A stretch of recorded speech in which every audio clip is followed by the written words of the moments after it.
How to add billing details in Ticketmaster.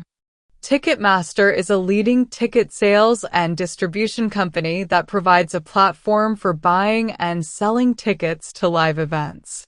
It operates globally and is widely used for concerts, sports, theater performances, comedy shows, and other entertainment events. Let's start. First, sign into your account. After login, click on My Account option. Select My Account. Scroll down and click on Payment option. Click on Payment option. You'll be able to add, delete, or edit your payment method. To add in a new credit card or debit card, click on the Add New Card button. Fill in your card details.